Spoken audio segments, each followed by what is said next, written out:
So hello and welcome back to Cooking Wheels. ನಾನು ನಿಮ್ಮ ಅಭಿ. ಇವತ್ತು ಕುಕಿಂಗ್ ವೀಲ್ಸ್ನ ಫಸ್ಟ್ ಎಪಿಸೋಡ್ನ ಅಪ್ಲೋಡ್ ಮಾಡ್ತಾ ಇದ್ದೀವಿ. ಇವತ್ತು ನಾವು ನಮ್ಮ ಸ್ಟುಡಿಯೋಲಿ ಒಂದು ಒಳ್ಳೆ ಸ್ವೀಟ್ ರೆಸಿಪಿ ಮಾಡೋಣ ಅಂತ ಅಂದ್ಕೊಂಡು ಯೋಚನೆ ಮಾಡಿದ್ವಿ. ಕುಕಿಂಗ್ ವೀಲ್ಸ್ ಅಂತ ಹೆಸರಿಟ್ರೆ ಮಾತ್ರ ಸಾಲದು, ಸೊ ಅದಕ್ಕೆ ತಕ್ಕನಂಗೆ ಒಂದು ಸ್ಟುಡಿಯೋ ರೆಡಿ ಮಾಡಬೇಕು ಅಂತ. ಸೊ ಹಾಗೆ ಈ ಒಂದು ಸ್ಟುಡಿಯೋ, ಇದೊಂದು ಸೆಟಪ್ ರೆಡಿ ಆಗಿದ್ದು, ನಮ್ಮ ಕ್ಯಾಮ್ರಾಮನ್ ಇದಕ್ಕೆ ಅಂತ ಒಂದಷ್ಟು ಸಿನಿಮ್ಯಾಟಿಕ್ ಶಾರ್ಟ್ಸ್ ತೆಗಿತಾರೆ, ನೋಡ್ಕೊಂಬಂದ್ಬಿಡಿ. ಆಮೇಲೆ ರೆಸಿಪಿಗೆ ಹೋಗೋಣ.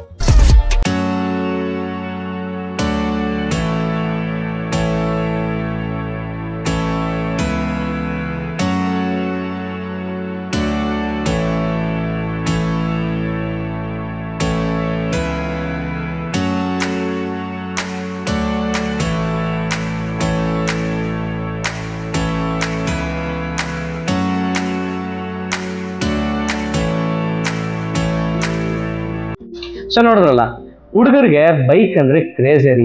ಖುಷಿಯಾಗ್ಲಿ ಬೇಜಾರಾಗ್ಲಿ, ಬೈಕ್ ಎತ್ತಿದ್ರ ಒಂದಷ್ಟು ಕಿಲೋಮೀಟರ್ ಹೋದ್ರ, ಖುಷಿಯಾಗಿ ಒಂದು ಟೀ ಕುಡ್ಕೊಂಡ್ ಬಂದ್ರ ಹುಡುಗರ ಮೈಂಡೇ ಫ್ರೀ ಆಗುತ್ತೆ.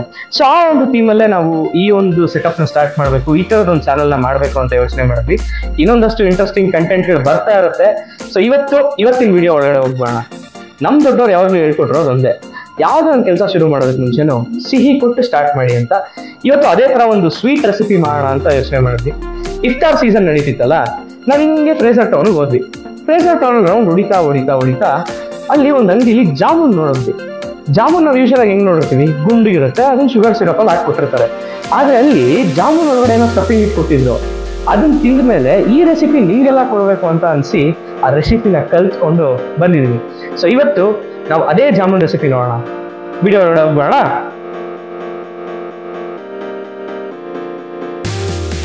ಇವಾಗ ರೆಸಿಪಿ ಒಳಗಡೆ ಹೋಗೋಣ. ಹೋಗ್ತಾ ಹಂಗೆ ನಮ್ಮ ಎಡಿಟರ್ಗಳಿಗೆ ಇಂಗ್ರೀಡಿಯೆಂಟ್ಸ್ ಏನೇನು ಬೇಕು ಅನ್ನೋದನ್ನ ಸ್ಕ್ರೀನ್ ಮೇಲೆ ಹಾಕೋದಕ್ಕೆ ಹೇಳ್ಬಿಡ್ತೀನಿ. ನೀವು ಯಾವುದಕ್ಕೂ ಸೇಫ್ಟಿಗೆ ಸ್ಕ್ರೀನ್ಶಾಟ್ ತಗೊಂಡು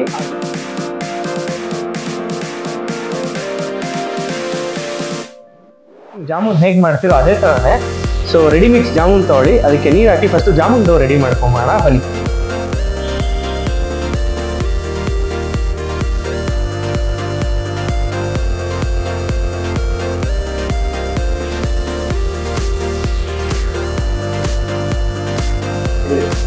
ಸೊ ಜಾಮೂನ್ ಮಿಕ್ಸ್ನ ಹಾಕ್ಕೊಂಡು ನಾವು ಡೋ ರೆಡಿ ಮಾಡ್ಕೊಂಡಿದ್ದಾಯಿತು. ಇವಾಗ ಇದನ್ನ ಜಾಮೂನ್ ಶೇಪಿಗೆ ಮಾಡ್ಕೊಳ್ಳೋಣ. ಯೂಶಲಾಗಿ ಜಾಮೂನ್ ರೌಂಡ್ ಶೇಪ್ ಇರುತ್ತೆ, ನಾವಿಲ್ಲಿ ರೌಂಡ್ ಶೇಪ್ ಮಾಡ್ತಿಲ್ಲ, ಸ್ವಲ್ಪ ಡಿಫ್ರೆಂಟ್ ಶೇಪ್ ಮಾಡೋಣ. ಅದರಿಂದ ನಮಗೆ ಫಿಲ್ಲಿಂಗ್ ಮಾಡೋದಕ್ಕೆ ಯೂಸ್ ಆಗುತ್ತೆ. ಬನ್ನಿ.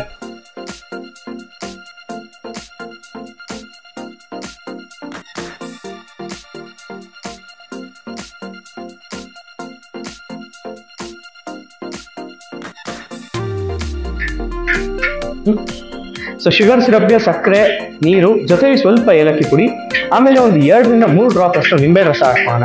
ನಿಂಬೆ ರಸ ಏನಕ್ಕೆ ಹಾಕೋದು ಅಂದರೆ ಶುಗರ್ ಸ್ವಲ್ಪ ಜಾಸ್ತಿಯಾಗಿ ಕಾಣಿಸ್ಲಿ ಅಂತ. ನೀವು ಶುಗರ್ ಹಾಕೋದ್ರಲ್ಲಿ ಏನಾದರೂ ಸ್ವಲ್ಪ ಹೆಚ್ಚು ಕಡಿಮೆ ಮಾಡಿದ್ರೆ ಟೇಸ್ಟ್ ಬ್ಯಾಲೆನ್ಸ್ ಆಗುತ್ತೆ. ಅದಕ್ಕೋಸ್ಕರ ನಿಂಬೆಹಣ್ಣ ಯೂಸ್ ಮಾಡೋಣ.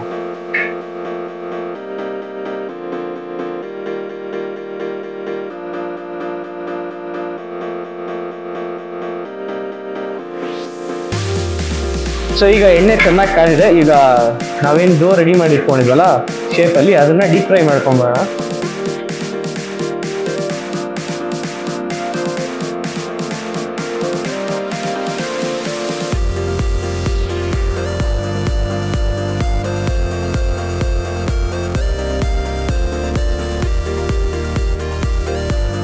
ಸೊ ಇಲ್ಲಿ ನಮಗೆ ಶುಗರ್ ಸಿರಪ್ಪು ರೆಡಿ ಆಯಿತು ಆ್ಯಂಡ್ ಡೀಪ್ ಫ್ರೈ ಆಗೋದಕ್ಕೆ ಇಟ್ಟಿದ್ದಂಥ ಜಾಮೂನು ರೆಡಿ ಆಯಿತು.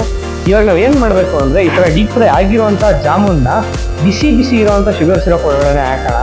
ಏನಕ್ಕೆ ಅಂದರೆ ಬಿಸಿ ಇದ್ದಷ್ಟು ಜಾಮೂನು ಬೇಗ ಹೀರ್ಕೊಳ್ಳುತ್ತೆ ಶುಗರ್ ಸಿರಪ್ನ.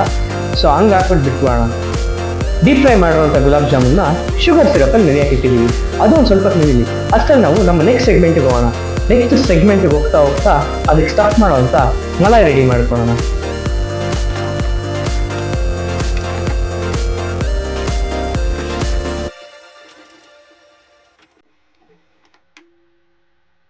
ಮೊದಲಿಗೆ ನಾವು ಮಲಾಯಿ ಮಾಡ್ಕೊಳೋದಕ್ಕೆ ಅರ್ಧ ಕಪ್ಪಷ್ಟು ಹಾಲು ಹಾಕೊಂಡಿದ್ದೀವಿ. ನಾನಿಲ್ಲಿ ಎಮ್ಮೆ ಹಾಲನ್ನ ಯೂಸ್ ಮಾಡ್ತಾ ಇದ್ದೀನಿ. ಏನಕ್ಕೆ ಅಂದರೆ ಎಮ್ಮೆ ಹಾಲಲ್ಲಿ ಫ್ಯಾಟ್ ಕಂಟೆಂಟ್ ಜಾಸ್ತಿ ಇರುತ್ತೆ, ಮಲಾಯಿಗೆ ತುಂಬಾ ಚೆನ್ನಾಗಿರುತ್ತೆ. ನೆಕ್ಸ್ಟು 1.5 ಕಪ್ಪಷ್ಟು ಮಿಲ್ಕ್ ಪೌಡರ್ನ ಹಾಕ್ಕೊಳ್ಳೋಣ. 1.5 ಸ್ಪೂನಷ್ಟು ಸಕ್ಕರೆ ಮತ್ತು 2 ಸ್ಪೂನಷ್ಟು ಡೆಸಿಗ್ನೇಟೆಡ್ ಕೋಕೋನಟ್ಸ್ನ ಆ್ಯಡ್ ಮಾಡಿಕೊಂಡು ಇದನ್ನ ಕಂಟಿನ್ಯೂಸ್ ಆಗಿ ತಿರುಗಿಸ್ತಾ ಇರಬೇಕು, ಕೈ ಬಿಡದಂಗೆ ತಿರುಗಿಸ್ತಾ ಇರಬೇಕು. ಇವತ್ತಿನ ಸ್ಪೈಸಿ ಸಮಾಚಾರದಲ್ಲಿ ನಾವು ಒಬ್ಬ ಮೈಥಾಲಜಿಕಲ್ ವಿಲನ್ ಬಗ್ಗೆ ತಗೊಂಡು ಮಾತಾಡೋಣ. ಅದ್ಯಾರು ಅಂದ್ರೆ, ನಿಮ್ಗೆಲ್ಲ ಮಹಾಭಾರತ ಕಥೆ ಗೊತ್ತೇ ಇರುತ್ತೆ. ಮಹಾಭಾರತದಲ್ಲಿ ಬರೋ ವಿಲನ್ ಯಾರು? ದುರ್ಯೋಧನ. ದುರ್ಯೋಧನ ಯಾರು ಅಂದ್ರೆ, ಇಡೀ ಕೌರವರಿಗೆ ಅವನು ದೊಡ್ಡವನು. ಅವನಾದ್ಮೇಲೆ ಇನ್ನೂ ಒಂದು 100 ಜನ ಇದ್ರು. ಆದ್ರೆ ಅಂತವನು ಅಷ್ಟು ಸ್ಟ್ರಾಂಗ್ ಇದ್ದವನು ಏನಕ್ಕೆ ಸತ್ತ? ಅವನ ಸಾವಿಗೆ ಕಾರಣ ಆಗಿದ್ದಕ್ಕೂ 2 ವಿಷಯಗಳಿದಾವೆ. ಅದನ್ನ ನಾವು ಇವಾಗಿನ ಕರೆಂಟ್ ಲೈಫ್ಗೆ ಕಂಪೇರ್ ಮಾಡ್ತಾ ಮಾತಾಡ್ತಾ ಹೋಗೋಣ. ದುರ್ಯೋಧನಗಿದ್ದಂಥದ್ದು 2 ವಿಷಯ. ಒಂದು ಅಸೂಹೆ, ಇನ್ನೊಂದು ಅವನಿಗಿದ್ದಂತ ಅರ್ಹತೆ. ಅಸೂಹೆ ಎಂತದ್ದು ಅಂದ್ರೆ, ಪಾಂಡವರಲ್ಲಿ ಯುಧಿಷ್ಠಿರ ಅನ್ನೋನು ದೊಡ್ಡವನು, ಅವನು ಕೌರವರಿಗಿಂತ ದೊಡ್ಡವನು. ಅವನಿಗೆ ಪಟ್ಟ ಕಟ್ಟಬೇಕು ಅಂತಾನೆ ಅಲ್ಲೆಲ್ಲ ಇದ್ದಾಗ ದುರ್ಯೋಧನನ್ಗೆ ಅಸೂಹೆ ಇತ್ತು. ಏನಕ್ಕೆ? ನನಗೆ ಆ ರಾಜ್ಯ ಸಿಗ್ಬೇಕು, ನಾನೇ ರಾಜ ಆಗ್ಬೇಕು ಅಂತ. ಇನ್ನೊಂದು ಅರ್ಹತೆ, ನಾನು ಒಬ್ಬ ರಾಜನ ಮಗ, ನನಗೆ ಎಲ್ಲ ಅರ್ಹತೆ ಇದೆ, ನಾನು ರಾಜ್ಯ ಆಳ್ಬೋದು, ನನಗೆ ಈ ರಾಜ್ಯ ಬೇಕು ಅನ್ನುವಂತಹ ಅರ್ಹತೆ ಅವನಿಗಿತ್ತು. ಇದೆರಡು ವಿಷಯನ ನಾವು ಇವಾಗ ಹಿಂಗೆ ನಮ್ಮ ರಿಯಲ್ ಲೈಫ್ ಕಂಪೇರ್ ಮಾಡ್ಬೋದು ಅಂತ ನೋಡ್ತಾ ಹೋಗೋಣ.